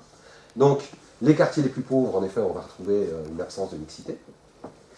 Mais là où on a plus d'absence de mixité, c'est dans les quartiers les plus riches de France. Et c'est vrai que la non-mixité, elle est beaucoup plus forte dans les quartiers les plus riches qu'elle n'est dans les quartiers les plus pauvres en France. Voilà. Alors, sachant que ici, vous n'y êtes pas, je préfère vous dire tout de suite, hein, même si bon, on peut avoir à la Chapelle un bon niveau de vie, pas du tout, hein, ne rêvez pas, hein, parce qu'avec vos 2000 et quelques euros, voilà, vous êtes par là, hein, si vous avez bien compté. Hein, voilà. Donc là, vous n'y êtes pas du tout. Là, globalement, vous vous mettez, alors bon, pas les samedis, mais sinon vous vous mettez du côté de la place de la Concorde, vous regardez l'Arc de Triomphe et vous partez sur 25 km à peu près par là. Vous écartez un peu les bras parce qu'il faut quand même prendre du côté du Trocadéro et tout ça, puis de l'autre côté une partie des grands boulevards du 8e. Donc vous prenez le 7e, le 8e, le 16e, le 9e, un peu quoi. Et puis vous partez sur 20 km, bien sûr en prenant Neuilly et puis tout ce qui va suivre derrière, Boulogne et autres. Et là, vous avez, alors en contournant Nanterre quand même, il ne faut pas exagérer, donc là vous faites le contour de Nanterre, et donc vous avez tous les quartiers qui sont ici. Globalement, les 250 quartiers les plus riches de France, les 250 points qui sont ici, sont tous dans cette partie que je vous décris. Il n'y en a pas un ailleurs, ils sont tous là. Et vraiment, on voit qu'on est sur des niveaux de vie qui sont quasiment le double de ceux que vous connaissez, vous, ici, quoi. Donc c'est pour dire qu'on est vraiment sur des territoires extrêmement aisés, hein, et donc la richesse française, elle est là. Beaucoup de nos dirigeants sont là, d'ailleurs, on va dire ça comme ça. Et puis après, quand on arrive, alors juste le premier point, alors je ne sais plus où est-ce qu'il est situé, il est quelque part par là, c'est un quartier de Marseille, pour ceux qui connaissent, les Boucles-Perrier, la Cannelle, ça vous dit quelque chose, peut-être, je ne sais pas, donc sur le sud de Marseille.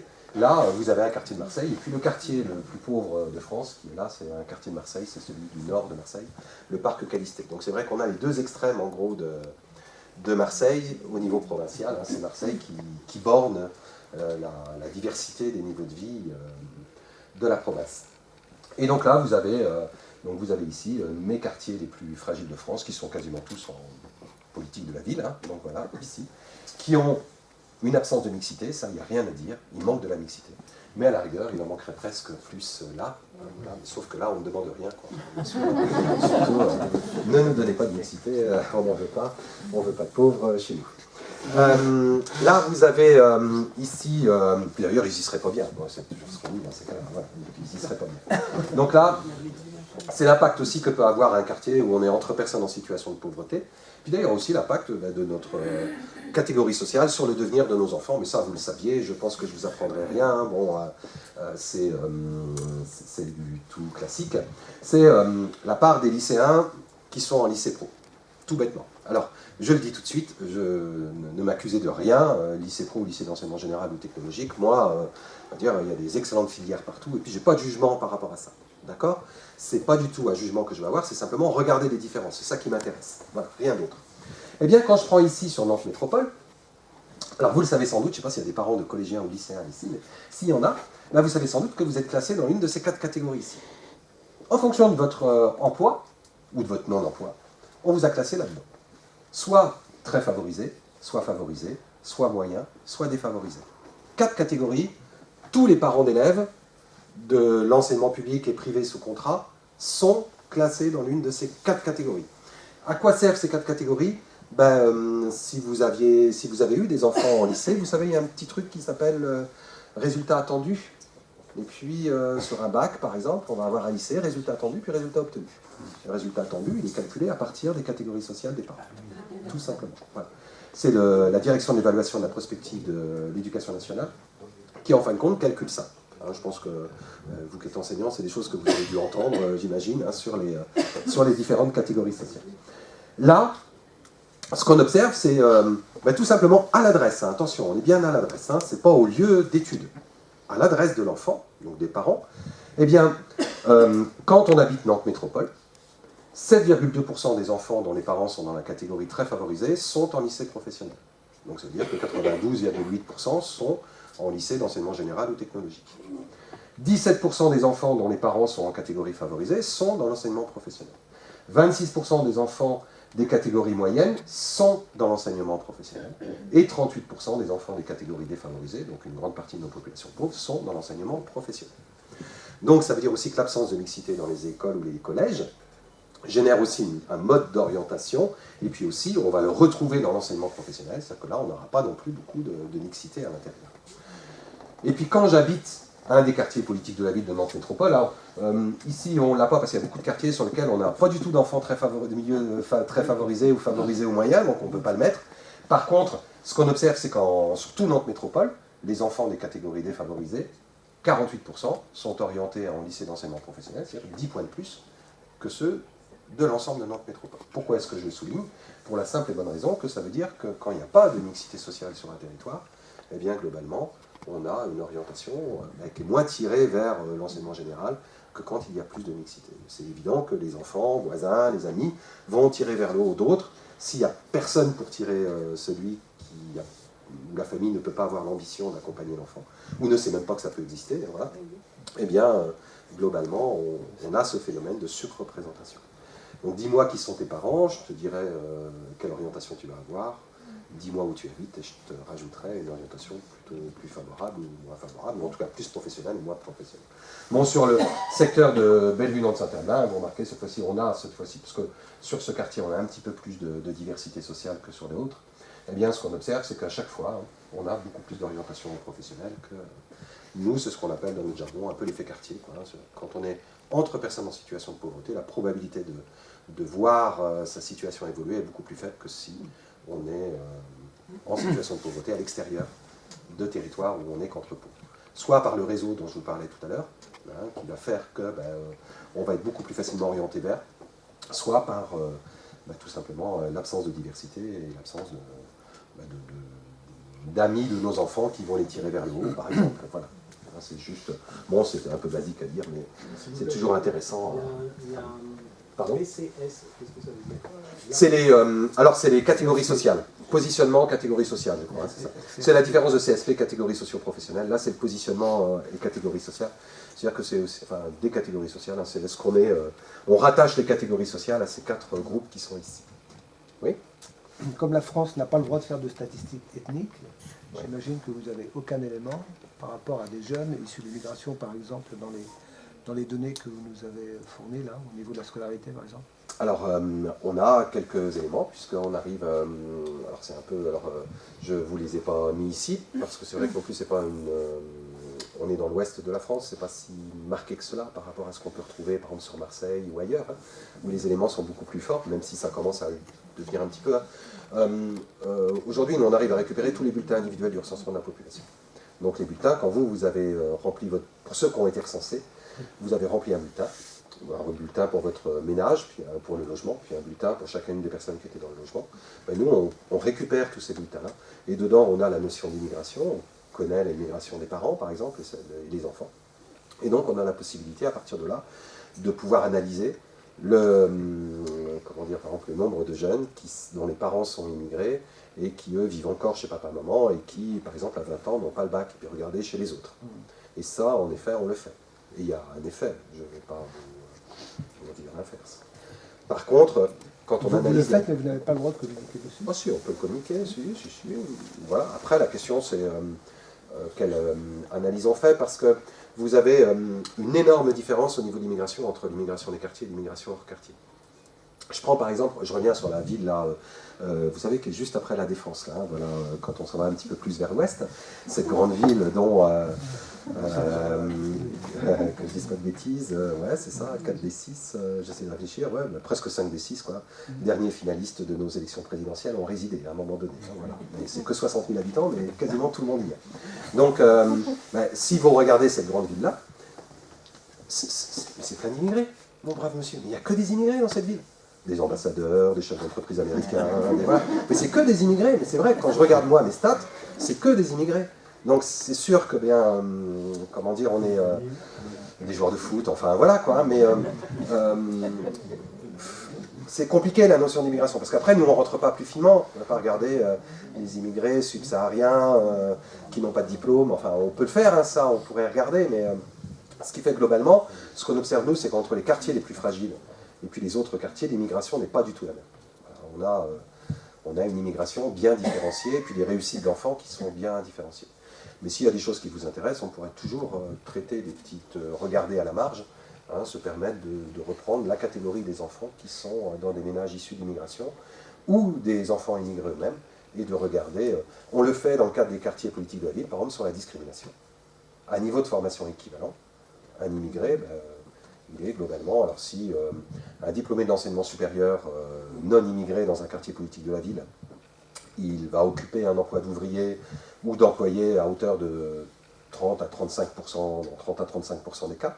C'est-à-dire qu'en gros, il n'a pas l'emploi qui correspond à son niveau de formation.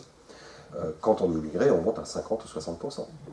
Et quand on est une femme immigrée, je ne vous dis pas. Et si en plus on est jeune... Donc c'est sûr que ça, c'est des choses que nous on fait. Sur la discrimination, on le fait. On arrive à dire. Alors après, avec toutes les limites, hein, c'est que moi, ce que je ne sais pas, c'est si le diplôme il est obtenu en France ou pas. C'est-à-dire que vous avez des ingénieurs tchétchènes qui arrivent en France, mais aucune entreprise ne va les prendre comme ingénieurs. Voilà, donc forcément, on a aussi cet effet qui vient par-dessus, quoi, qui rajoute et qui est compliqué dans l'analyse. Mais c'est intéressant d'avoir ces éléments-là en termes de base. Oui, on peut ressortir des choses sur les éléments liés à l'immigration. Alors, juste pour finir, puisque j'ai fini, hein, quasiment, hein. Bon, quelques évolutions à venir. Bon, quand on regarde les quinquas, on voit que la particularité qu'on avait jusqu'à présent, c'est que les sexagénaires et les septuagénaires, jusqu'à il y a entre 5 et 10 ans, il y avait très peu. Il y avait des écarts de revenus à l'intérieur de cette catégorie, mais c'était beaucoup plus resserré. La retraite resserrait la dispersion des revenus. Je ne sais pas si vous voyez le principe, hein. Ça resserrait la distribution des revenus. Donc ça veut dire que globalement, on avait moins d'écart. Depuis quelque temps, on voit qu'on a commencé à avoir de plus en plus d'écart chez les sexagénaires, mais on en a beaucoup, beaucoup plus chez les quinquas. Donc on sait par avance que si on a un niveau de vie qui n'est pas si mal que ça chez les quinquas, on va avoir, dans les 10 ans qui viennent, une progression très très importante de la pauvreté des sexagénaires. D'ailleurs, les associations, ça fait un petit moment qu'elles ont commencé à tirer la sonnette d'alarme, en disant on a de plus en plus de personnes âgées pauvres. On sait qu'on est au début, et on sait que demain, c'est un phénomène qui va fortement progresser. Donc ça, il faut qu'on l'ait en tête aussi, hein, sur vieillissement de la population, mais aussi vieillissement d'une partie de la population pauvre. Et puis après, je parlerai sous le contrôle des gens qui connaissent sans doute ça mieux que moi, mais on sait aussi qu'on a de plus en plus, déjà on commence à avoir des toutes petites retraites chez les personnes âgées, hein, des gens qui ont connu les interruptions régulières de vie professionnelle. Et je voyais chez une de vos collègues, c'était dans le Pays Basque, là, dans un des CCAS du Pays Basque, qui m'expliquait qu'elle venait de fêter le départ en retraite d'une de ses collaboratrices qui était aide ménagère, puisqu'ils avaient un service d'aide ménagère en direct au CCAS. et que le lendemain du pot de départ, elle revenait pour demander si elle ne pouvait pas avoir quelques heures de plus, parce qu'avec 600 € de retraite, elle ne vivait plus, elle ne vivait pas, quoi. Donc c'est sûr qu'on a aussi, nos propres collectivités locales ont généré de la pauvreté par un certain nombre de services, et des gens qui se retrouvent avec des toutes petites retraites, parce qu'on a commencé tard dans la vie professionnelle, parce que voilà. Et ça, c'est un phénomène qui est en forte progression et qui va l'être de plus en plus. Hein. Non, mais attendez, là il y a un souci. Là. Oui. Je ne comprends pas bien ce que vous dites, parce que nos grands-pères, nos grands-mères, elles n'avaient pas des grandes retraites, hein, elles n'en avaient pas du tout. Donc je ne suis pas sûre que ça va aller de pire en pire. Là. C'était déjà pas bien. Si, c'est beaucoup mieux. Beaucoup mieux. Vous avez vu le niveau de vie tout à l'heure, le niveau de vie des sexagénaires. Certes, vous parlez de vos grands-mères, Bah oui. mais mettez-vous, vous, ou les personnes qui ont 10 ans de plus que vous. Les niveaux de vie sont largement plus forts que ne l'étaient ceux de nos grands-mères. Largement plus. Il y a 10 ans, mais enfin je veux dire, d'accord, il y a 10 ans, mais Ah bah oui. si on remonte un peu plus en Alors c'est vrai que si on remonte avant 80, Ah bah avant la valorisation du minimum vieillesse, avant tout ça, voilà. c'est clair qu'on était, mais on est rendu loin là déjà, hein, on est en 2000, on est 40 ans plus loin. Oui, ben si. Enfin, moi je regarde l'évolution récente, hein, je ne vais pas en remonter. Mais c'est intéressant ce que vous dites parce que c'est vrai qu'avant 80, la pauvreté c'était celle des personnes âgées et celle des personnes handicapées. Hein, c'était les deux populations qui étaient vraiment les plus marquées. On a connu début des années 80 l'augmentation du minimum vieillesse de manière très importante et puis le développement de l'allocation adulte handicapé. Et ces deux prestations confondues ont quand même permis de monter un peu le niveau. Oui, heureusement. Et sur les retraites, ben, faut reconnaître qu'aujourd'hui, j'y peux rien, hein, le niveau de vie des sexagénaires, il est supérieur à celui des autres générations. Ah ben ouais, c'est comme ça. Aujourd'hui, c'est le cas. Et c'est le cas depuis plus de 10 ans. Sauf qu'en effet, on sait que dans 10 ans, ben, on va avoir un effet contraire. Alors j'espère qu'on ne reviendra pas avant les années 80, je ne crois pas quand même, mais en tout cas, on est dans une baisse du niveau de vie des... Enfin, c'est impressionnant, hein, bon, cette baisse du niveau de vie. Moi, je vous parlais de cet exemple-là parce qu'il m'a marqué, puis parce que la dame, elle en parlait avec... c'était quelqu'un qu'elle avait vraiment en tête, et puis ça lui posait des questions. Mais par exemple, quand on travaille sur nos quartiers politiques de la ville, le nombre de personnes qui sont encore actives entre 60 et 65 ans, c'est un quart qui sont encore actives, hein, un quart entre 60 et 65 ans, dont plus de la moitié sont en recherche d'emploi. Donc c'est juste pour dire qu'on est vraiment dans des situations de tout petit niveau de vie, puisque vous le savez sans doute que le minimum vieillesse, c'est 65 ans. Avant, il faut être reconnu invalide, mais on ne l'est pas comme ça. Donc ça veut dire que je peux avoir ma retraite à 62, mais je resterai à 600 €. Si j'ai 600 €, il faut que j'attende 65 pour avoir le minimum vieillesse. Et entre les deux, ben, je fais comment, quoi. Et ça, c'est un vrai souci, et c'est une problématique qu'on va avoir beaucoup plus fortement. Un coût du logement urbain qui ne cesse de progresser. Ben oui, forcément. Alors je vous mettais que globalement, pour les 20% des ménages les plus pauvres, la part des dépenses logement est passée de 22 à 25% du budget. Et pour compenser ça, ben, la part des dépenses alimentaires est passée de 20 à 17% du budget. C'est-à-dire que globalement, on a fait une substitution, on mange différemment, mais c'est du Lidl, c'est du Netto, c'est voilà, hein, c'est tout ce qu'on peut trouver à pas trop cher, le moins cher possible. Et derrière, ben, on diminue la dépense. Voilà, je peux me passer de viande sans problème, mais par contre, je ne peux pas me passer de mon logement, donc ben, je fais le choix. Je diminue les dépenses alimentaires pour pouvoir me loger. La fracture numérique, bon alors ça vous le savez comme moi, hein, c'est une vraie problématique, elle peut être liée à l'âge, on en parle beaucoup de cette fracture numérique par l'âge. Elle est liée aussi au fait que plus vous êtes pauvre, plus vous avez besoin du numérique. C'est matériel, pour faire vos demandes de prestations, pour faire votre demande de logement, pour faire votre demande de renouvellement de carte de séjour, pour faire... Voilà. Il faut passer par le numérique, c'est-à-dire qu'on va demander beaucoup plus de numérique à ceux qui ont le moins de moyens d'en avoir, et donc ben, forcément c'est aussi un phénomène d'exclusion indirectement pour l'emploi. Voilà, tout se fait par le numérique aujourd'hui, par Internet. On en demande beaucoup plus aux plus pauvres. À la rigueur, nous, une fois qu'on a fait notre feuille d'impôt, ben, les droits administratifs, la CAF, tout ça, si on n'a plus d'enfants, si on n'a pas de prestations, ben, l'administratif se limite à la feuille d'impôt. Alors que pour les plus pauvres, c'est la feuille d'impôt plus tout le reste, quoi. Et c'est toutes leurs prestations et tous leurs revenus. Et puis aussi, bon, mais ça, je vais faire l'avocat des élus, là, ben, c'est la diminution des marges de manœuvre pour les collectivités locales, hein, entre la disparition de la taxe d'habitation et puis la diminution des dotations globales de fonctionnement, font que les collectivités locales, qui étaient celles qui avaient la possibilité localement d'être réactives par rapport à des problématiques de pauvreté fortes sur certains territoires, ben, si vous diminuez leur marge de manœuvre, ben, forcément elles diminueront aussi leurs interventions et leurs adaptations locales.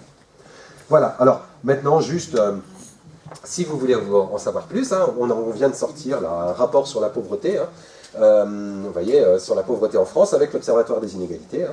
Donc le COMPA et l'Observatoire des inégalités, donc vous pouvez aller sur le site de l'Observatoire, hein, c'est eux qui ont les stocks, et vous pouvez leur demander ce rapport. Et puis ensuite, je vous invite à aller sur le site du COMPA, non pas pour faire ma pub, mais simplement parce que vous avez un petit outil qui s'appelle comparateur de territoire. Alors, je ne sais pas si on a 5 minutes tout à l'heure, je vous le montrerai. Hein, donc, où vous avez la possibilité de choisir n'importe quelle commune de France, et puis vous aurez tout ce que je vous ai raconté tout à l'heure, le niveau de vie, les plus riches, les plus pauvres, la comparaison avec les niveaux supérieurs, etc. Nous, c'est notre petite plus-value citoyenne qu'on essaye de faire au COMPA, c'est-à-dire le fait de dire, quand on peut, on remet une information à disposition du grand public. Et donc, c'est disponible hein, sur notre site du COMPA. Hein, et c'est fait avec la Gazette des communes. Voilà, donc on a, et l'Observatoire des inégalités. Mais c'est le COMPA qui le développe et qui l'a sur son site. Et puis enfin, on a aussi développé depuis maintenant une douzaine d'années un outil qu'on appelle le Centre d'observation de la société. Donc c'est pareil, hein, c'est le COMPA qui le développe, c'est sur le site du COMPA, ça s'appelle observationsociété.fr. Et donc, dessus, vous avez toute une rubrique sur la pauvreté et une partie de ce que je vous ai dit là, vous allez pouvoir le retrouver aussi directement. C'est des articles courts, hein, des articles qui font entre 30 et 50 lignes, et puis qui vous résument un enjeu. Par exemple, pauvreté éducation, par exemple, la pauvreté dans les départements d'outre-mer, par exemple. Voilà, vous avez comme ça tout un ensemble d'articles, vous pouvez les prendre, les lire, et puis la pauvreté a diminué, la pauvreté a augmenté, enfin voilà, vous avez tout ça, et c'est... chaque semaine, on a un collègue qui écrit plusieurs articles, pas que sur la pauvreté, hein, sur la situation de la France en général, donc les familles, l'emploi, etc. C'est libre, tout ça c'est gratuit, il n'y a pas besoin de payer quoi que ce soit, on ne demandera jamais de carte bleue. C'est vraiment, allez-y, puis faites-le savoir. Si vous avez envie de partager, par exemple, le niveau de vie de la Chapelle-sur-Erdre avec tous vos voisins, eh ben, vous allez à l'apéro sur Comparateur Territoire et vous ouvrez et vous pourrez comparer le niveau de vie de la Chapelle avec celui de Sautron, qui est au-dessus de chez vous, qui est au-dessus de vous, celui de Basse-Guylaine, et puis j'oublie le 4e, Carquefou. Voilà. Et donc, vous arrivez juste après et vous êtes devant Vertou, hein, quand même, hein, vous voyez, donc vous avez un niveau de vie plus fort que Vertou. Voilà donc globalement ce que je pouvais vous dire sur ces questions. C'est compliqué de parler de la pauvreté. Voilà. J'espère que je n'ai pas choqué des fois par un peu d'humour, mais sinon c'est plombant hein, si on est vraiment toujours... Et puis derrière, voilà, on aurait pu parler des heures, mais ce n'était pas l'objectif. Peut-être beaucoup de chiffres, mais en essayant de les illustrer, je trouve que ça donne de la consistance à ce qu'on dit, ça évite peut-être de partir dans des écoutes. Ben, merci. Merci.